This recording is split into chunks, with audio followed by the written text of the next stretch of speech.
सुना होगा कि हारकर जीतने वाले को बाजीगर कहते हैं, लेकिन पाकिस्तान के चुनावों में तो सभी बाजीगर निकले। इस बार पाकिस्तान का वजीर आजम कौन होगा, इसे लेकर अभी तक स्थिति डामाडोल है। पाकिस्तान में चुनावी नतीजे करीबन साफ हो चुके हैं, लेकिन जो चुनावी नतीजे निकलकर सामने आए उसने हर किसी को हैरान कर दिया है। आपने सुना होगा कि हारकर जीतने वाले को बाजीगर कहते हैं, लेकिन पाकिस्तान के चुनावों में तो सभी बाजीगर निकले। नवाज शरीफ ने ऐलान किया है कि चुनाव वो जीते हैं। पाकिस्तान मुस्लिम लीग नून सबसे बड़ी जमात बन के उभरी है, लेकिन उनके 1 घंटे बाद इमरान खान ने भी ऐलान कर दिया कि चुनाव तो उन्होंने जीता है। अब तो सुनने में आया है कि हाफिज सईद का बेटा भी बोल रहा है कि उसे धोखे से चुनाव हराया गया है। पाकिस्तान में वोटों की गिनती में भयंकर धांधली चल रही है। अनगिनत फर्जी वोट डाले गए हैं, लेकिन पहली बार पाकिस्तान ने भारत को बचा लिया है। आज कुछ शानदार तस्वीरें दिखाएंगे जिसे देखकर भारत के लोग पाकिस्तान को थैंक यू बोलेंगे। भारत में ईवीएम को गाली देने वाले ये वीडियो पूरा देखें। पाकिस्तान के चुनावों में क्रिस्टियानो रोनाल्डो, लियोनेल मेसी समेत कई फुटबॉलर वोट डालकर आए हैं। ये हम नहीं बल्कि बैलेट पेपर बोल रहे हैं। पुर्तगाल के क्रिस्टियानो रोनाल्डो ने नवाज शरीफ को वोट डाला है, तो वहीं अर्जेंटीना के मेसी ने इमरान खान को वोट दिया है। पाकिस्तान से कई तस्वीरें आई हैं कि बैलेट पेपर से डाले गए वोटों को पाकिस्तान की आर्मी नष्ट कर रही है। पाकिस्तानी आर्मी जिससे नफरत करती है उसके वोटों को जलाया जा रहा है, और जिसे प्रधानमंत्री बनाना चाहती है उसके नाम पर फर्जी वोटिंग करवाई जा रही है। अब पोलिंग बूथ पर बैठे इस आदमी को देखिए। ये आदमी अकेले अपने ही दम पर नवाज शरीफ को जिता रहा है। पाकिस्तान में एक कॉन्स्टिट्यूएंसी में तो 65,000 लोगों ने वोट डाला, लेकिन मजे की बात देखिए कि जीतने वाले कैंडिडेट को 72,000 वोट मिले। अमेरिका, ऑस्ट्रेलिया, ब्रिटेन समेत कई देशों ने पाकिस्तान के चुनावों में हो रही इस धांधली पर चिंता व्यक्त की है। इलेक्ट्रॉनिक वोटिंग मशीन से पहले भारत में भी ऐसी तस्वीरें देखने को मिलती थीं। आज जो लिबरल और वामपंथी हल्ला कर रहे हैं कि भारत में ईवीएम को छोड़ दोबारा बैलेट पेपर से वोटिंग होनी चाहिए, वो शायद ये चाहते हैं कि रोनाल्डो और मेसी विपक्षी पार्टियों को जिता जाएं। भारत में सत्ता की अग्नि परीक्षा में अभी वक्त है, लेकिन पाकिस्तान में तख्ता पलट शुरू हो गया है। इस बार पाकिस्तान का वजीर आजम कौन होगा, इसे लेकर अभी तक स्थिति डामाडोल है, क्योंकि 8 फरवरी से 10 फरवरी हो गई, वोटों की गिनती थम नहीं रही। 40 घंटे से भी ज्यादा वक्त के बावजूद मतगणना चल ही रही है। हालांकि अभी तक के नतीजों में सबसे ज्यादा वोट इमरान खान की पार्टी पीटीआई को मिल रहे हैं। दूसरे नंबर पर नवाज शरीफ की और तीसरे नंबर पर बिलावल भुट्टो की पार्टी है। मतलब साफ है कि इमरान खान ने जेल के अंदर रहते हुए भी पाकिस्तान की सेना को उसकी औकात दिखा दी। ऐसा करारा तमाचा सेना के मुंह पर मारा है कि वो हमेशा के लिए इसे याद रखेगी। वैसे तो पाकिस्तान की सेना अपने मंसूबों में कामयाब होती नहीं दिख रही, लेकिन जिस सेना के लिए ये मशहूर है कि बिना उसकी दखल अंदाजी के राजनीति का एक काम नहीं होता, वो सेना अपनी हार कैसे सहेगी। ऐसे में आशंका जताई जा रही है कि कहीं सेना ऐसा षड्यंत्र न रच दे जिससे वो हार कर भी जीत जाए और इमरान खान की पार्टी जीत कर भी हार जाए। इमरान खान की पीटीआई के कई उम्मीदवारों ने आरोप लगाया है कि वो जीतते जीतते अचानक हार गए। पीटीआई का दावा है कि पार्टी ने 150 से ज्यादा सीटें जीती हैं, लेकिन कई घंटों तक काउंटिंग रोककर उनकी पार्टी के ज्यादा उम्मीदवारों को हरा दिया गया। ऐसे में सवाल ये है कि पाकिस्तान में सरकार कैसे और किसकी बनेगी। इसके जवाब के लिए राजनीतिक जानकारों का कहना है कि पाकिस्तान में एक बार फिर से बहुमत की सरकार बन सकती है, क्योंकि नवाज शरीफ की PMLN, बिलावल भुट्टो की PPP और MQM ने मिलकर सरकार बनाने जितना बहुमत हासिल कर लिया है। अब देखना यह है कि क्या इस आम चुनाव में भी हमेशा की तरह पाकिस्तान की सेना हावी रहती है। क्या वो हार कर भी आम चुनाव की बाजी जीत जाएगी, या फिर इमरान खान सेना को हराकर ही दम लेंगे और एक नया इतिहास दर्ज करेंगे। के जाल में इमरान खान बुरी तरह फंस चुके हैं और लगातार उनकी मुश्किलें बढ़ती जा रही हैं। आशंका तो ये भी है कि इमरान खान को फांसी हो सकती है। ये सुनकर आप जरूर चौंक रहे होंगे, लेकिन पाकिस्तान का इतिहास संकेत दे रहा है कि वहां कुछ भी मुमकिन है। कहा तो ये भी जा रहा है कि अगर इमरान फांसी से बच गए तो इसमें भारत का बड़ा प्रभाव होगा, यानी भारत इमरान को फांसी से बचा सकता है। कैसे, देखिए। पाकिस्तान के सियासी गदर में इमरान खान की ये आवाज हो गई। कभी जिसकी एक आवाज से पाकिस्तान की सड़कों पर संग्राम मच जाता था, लेकिन आज वो आवाज कहीं भी सुनाई नहीं दे रही। इमरान खान जेल की सलाखों के भीतर हैं, तो अगले 2 दिन बाद पाकिस्तान की सियासत में एक नई तस्वीर दिखेगी।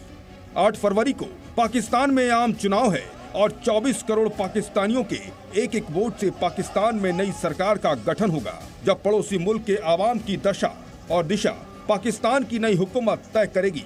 शायद उसके बाद जेल की सलाखों के भीतर बंद पाकिस्तान के पूर्व प्रधानमंत्री इमरान खान की जीवन रेखा खत्म हो जाए। क्या इमरान खान को फांसी होगी? फांसी के फंदे के कितने करीब इमरान? आम चुनाव के बाद पाकिस्तान की नई हुकूमत इमरान खान के जीवन का भी फैसला कर देगी। इस रिपोर्ट पर ज्यादा चौंकने की जरूरत नहीं है, क्योंकि ये संभव है कि इमरान खान को फांसी के तख्त पर लटका दिया जाए। इस वक्त पाकिस्तान के पूर्व प्रधानमंत्री इमरान खान पर 150 से भी ज्यादा मामले चल रहे हैं और एक के बाद एक मामलों में वो दोषी साबित हो रहे हैं। अब उनकी मुश्किलें और भी बढ़ने वाली है। इमरान खान की गिरफ्तारी के बाद पाकिस्तान में 9 मई की हिंसा हुई थी। इस दौरान सैन्य प्रतिष्ठानों पर हमले हुए थे। पाकिस्तानी मीडिया के रिपोर्ट्स यही कहते हैं कि इस मामले में भी इमरान खान मास्टरमाइंड के रूप में उभरे हैं। अब तक इमरान खान को 34 साल की सजा हो चुकी है। अब जानिए कि इमरान खान पर मुख्य रूप से कौन कौन से केस हैं। राज मामला 2022 में वाशिंगटन में गुप्त राजनयिक केबल लीक करने में दोषी इमरान को 10 साल की सजा। तोशा खाना मामला, गिफ्ट को बेचने के आरोप में इमरान और बुशरा बीबी दोषी, 14 साल की सजा और जुर्माना। मनी लॉन्ड्रिंग मामला, संपत्ति डेवलपर से 7 अरब रुपए की जमीन लेने के दोषी। हिंसा मामला, रावलपिंडी में सेना मुख्यालय पर भीड़ का हमला, इमरान खान पर सबसे बड़ा आरोप। 100 लोगों पर पहले ही मामले चल चुके हैं, जिसकी सजा की दर 90% है। हालांकि इन मामलों में फैसले नहीं सुनाए जा रहे हैं। सुप्रीम कोर्ट की इजाजत के बाद पाकिस्तान की सैन्य अदालत फैसला सुनाएगी और संभव है कि उन्हें फांसी की सजा सुनाई जाए।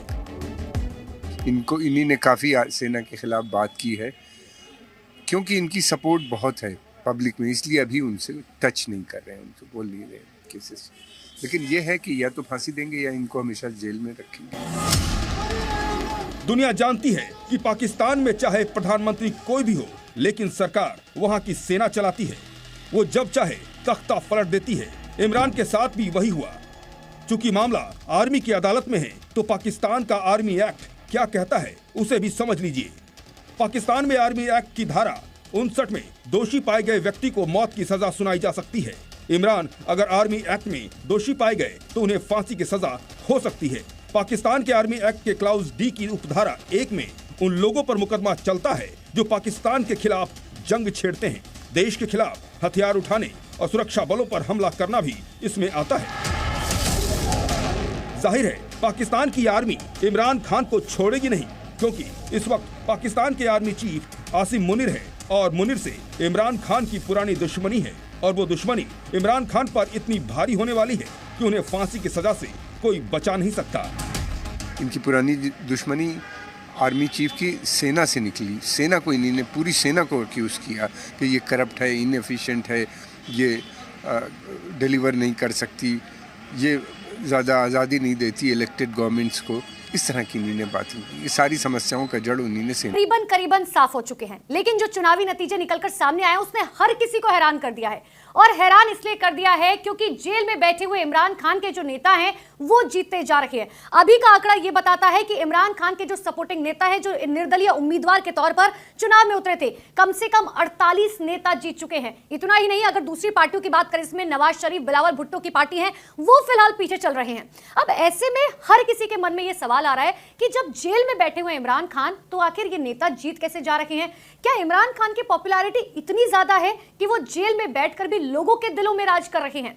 अब आप इसके पीछे की स्ट्रैटेजी समझिए। स्ट्रैटेजी समझने से पहले एक सवाल लोगों के मन में जो है, जाहिर सी बात है ये आ रहा है, और वो ये है कि अब जब लोग जीत रहे हैं, जो इमरान खान के समर्थक हैं, जो इमरान खान के नेता हैं, क्योंकि आप वो वक्त याद कीजिए जब सेना की तरफ से कुछ इस तरीके से षड्यंत्र रचा गया कि इलेक्शन कमीशन ने इमरान खान की जो पार्टी है उसका जो चुनाव चिन्ह था यानी कि बैट, उसे पूरी तरीके से रद्द कर दिया। इतना ही नहीं, इलेक्शन कमीशन की तरफ से इमरान खान की जितनी रैलियां होनी थी, चुनावी रैलियां, उन सभी को भी रद्द कर दिया गया। साफ तौर पर कहा गया कि आप कोई भी रैली नहीं कर सकते हैं, क्योंकि अभी तक का आंकड़ा यह बताता है कि इमरान खान को 34 साल की सजा जो है वो हो चुकी है। अब आप ये समझिए, रैलियां रद्द कर दी गई, चुनाव चिन्ह जो है वो पूरी तरीके से रद्द कर दिया गया, कोई भी जो रैली है उनकी तरफ से नहीं की जा रही थी, कोई मीटिंग जो है वो नहीं की जा रही थी।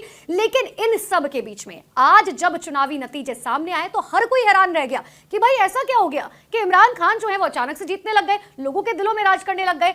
लेकिन आप ये भी समझिए कि ये जो चुनावी नतीजे सामने आ रहे हैं, सिर्फ इमरान खान की जीत नहीं है, ये जीत है उस जनता की भी, जो इस बात के लिए साफ तौर पर कह रही है कि अब हम सेना के खिलाफ हल्ला बोलने के लिए तैयार हैं। क्योंकि पाकिस्तानी सेना जो है वो किस तरीके से हमने देखा पिछले दिनों जनरल शरीफ को जो है जिताने के लिए हर मुमकिन कोशिश जो है उनकी तरफ से की जा रही थी। वो चाहते थे कि नवाज शरीफ जो है वो चुनावी मैदान में उतरे और जीते, और इसीलिए पिछले दिनों हमने देखा भी कि आखिर सेना की तरफ से किस तरीके से इमरान खान को लेकर लगातार टारगेट जो है वो किया जा रहा था, तमाम चीजें की गई। लेकिन आप इन सब के बीच में अब ये समझिए कि सबसे बड़ा सवाल ये होता है कि आखिर इमरान खान जीते तो जीते कैसे भाई, जब उन्होंने चुनावी रैलियां नहीं की, उनकी पार्टी का जो चुनाव चिन्ह था वो बैन कर दिया गया।